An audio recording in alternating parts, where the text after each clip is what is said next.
This week's flag is Bangladesh. On Sunday, Cyclone Mocha hit Bangladesh and neighbouring Myanmar in what could have ended up in a huge disaster.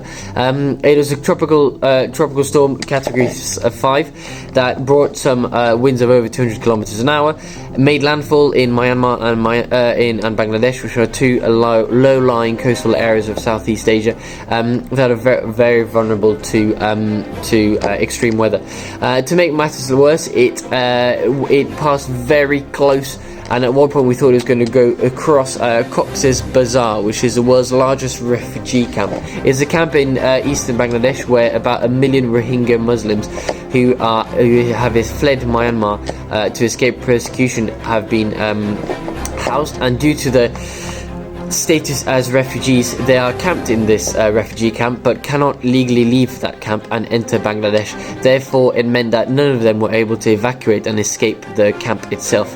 Thankfully, the storm passed very close but didn't directly hit the camp, and although it destroyed quite a few shelters, it didn't actually kill anyone in the camp. So far, only, in inverted commas, 6 deaths have been reported, which is a huge difference to the storm that hit a similar area in 2008. It was called Cyclone Mocha, and that killed 140,000 people, which just goes to show that natural hazards do not necessarily lead to disasters. Bangladesh is a country that was really prepared, that has built its resilience and its preparedness incredibly well. They've got cyclone shelters nowadays, and in total they've managed to evacuate within Bangladesh about 800,000 people.